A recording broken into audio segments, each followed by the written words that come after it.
All right, ANC President Cyril Ramaphosa addressing the NEC's last meeting of the year. If you were listening, there is one important piece of information there, that the party will continue with its stance on members who are charged with any criminal offence in the courts. The President stressing that they will not dilute the decision from the 54th conference. Let's get analysis and reaction. Karima Brown, the political analyst and presenter of The Fix, joins us. So, Karima, of course, that's the one thing that we all were waiting to hear, right? The President made these statements in his opening remarks. He's closing with it again. He wants people who are found to be dodgy to face the music. Absolutely. And I think what is clear, Shahan, is that the words that he used were quite deliberate.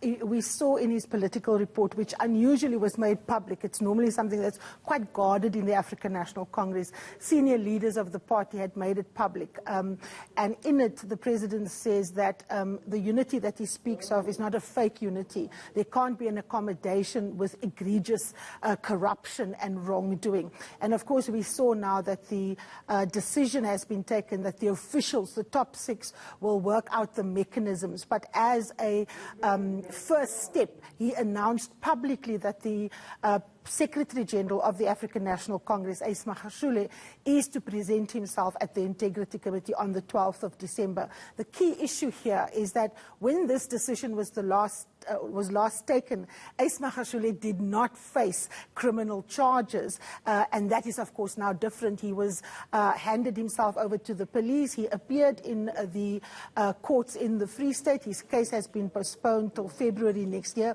Substantial charges against him. And if we want an indication of the mood in the ANC, we have to remind our viewers that the former Gauteng Health MEC, Bandile Masuku, was removed from his position. The Integrity Committee here in the province was very divided over the matter, but they have now finally charged him. He's appearing between the 17th and the 19th of December, and of course we've seen a replacement there, and he is in government. So if that is an indication of how this process is going to play itself out, I can't see, despite an enormous amount of fight back inside the ANC on the part of Magashule and his supporters, that he survives this. And don't be in any doubt, Shahan, I think Magashule is a very adroit politician. He's going to fight really hard, but I think the tide is slowly beginning to turn against him. And I want to talk a bit more about the likes of Magashule and Bongani Bongo, for instance, who have very publicly come out against things that the ANC has decided on at its conferences. We also saw Jesse Duarte come out and support him to an extent when he was formally charged, right?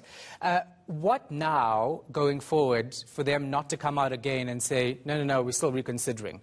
Because there needs to be some sort of formality, and the finalization of how this unfolds is what we're looking out for. Look, the President indicated both in his political report and in the closing remarks that they got 5 legal opinions. But he also reminded us that the ANC is a voluntary organization, and as such, it must abide by its decisions. Now, its decision of conference and the NEC, the two highest decision-making bodies in the organization, are final, and that is that they must step aside. And I think the machinations and the mechanics of how that happens is now going to be put in place. There's obviously going to be those who argue that legally the Secretary General is innocent until proven guilty. And of course that is legally the case, but ethics and legality is not the same. And the ANC is in desperate need of ethics and of course, integrity. And if you're going to be able to bring integrity to the organization, you have to fall on your sword, allow the process to happen. If you are cleared,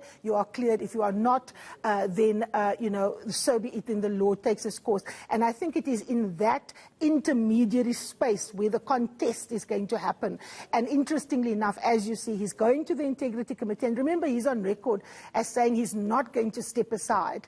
He's never going to do that. Now, the Integrity Committee summoned him the last time when that special meeting meeting was held to come and explain those remarks. And I have no doubt, Shahan, that that's part of what he's going to have to explain. And given this NEC, again, the last one of the year, deciding that the Congress resolution is final, there's going to be very little room to maneuver.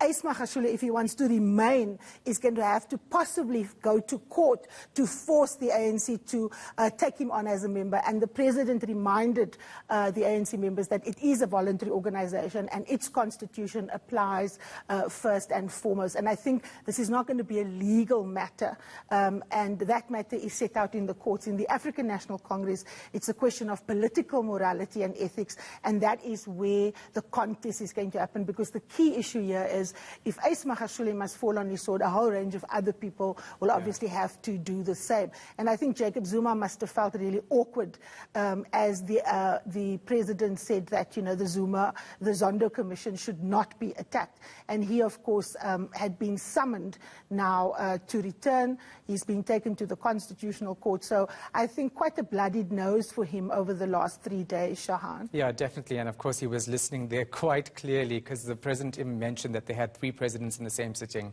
after a very long time. So let's then move to this issue of him being able to unite the ANC, because in that opening remarks, he talked about the ANC being divided even at the top, not just down at the branch level. And the ANC needs to look like it's fighting corruption, that it's united as we go into the local government elections. Are we going to see that happen after this? I think, Shahan, the ANC's attempt at presenting a united face, you know, is going to be a constant one, but we know the reality in the organization is that people are deeply, deeply divided. And, of course, we see that at every, you know, turn. The President had to implore its own members not to burn the organization flag and, you know, other paraphernalia of the organization. So there's no question in anyone's mind that this is an organization rent down the middle. But both factions, Shahan, are not prepared to walk away, which is why we watch this fight at every turn. We watch every NEC meeting to see who's gotten the upper hand, what is the tone of the meeting. You have to swallow a decoder to kind of find out what is the layered meanings behind the words that are being said. So I think it's par for the course that the organization is divided. It's par for the course that this is a very heavily contested battle. By the looks of this meeting and the tone of the President's political report and the comments that he's made. Now remember, at the NEC there's no vote. It's consensus. You have to engage each other, and the President gets to close the meeting. And this was the tone of the final meeting. And the words are unequivocal. The resolution stands, the decision stands. It will not be watered down. Magashule will have to subject himself to that. He will, of course, in his own faction, try and find loopholes, try and exploit the divisions in the top 6 to try and turn the process and move it to his advantage. He will do the same as he goes to the Integrity Committee. But the point here, Shahan, is that the course has been set.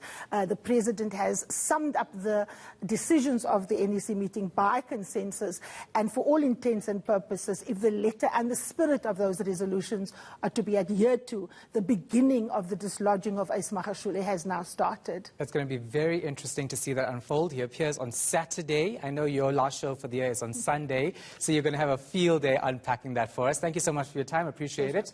That is Karima Brown, of course, a political analyst and presenter of The Fix.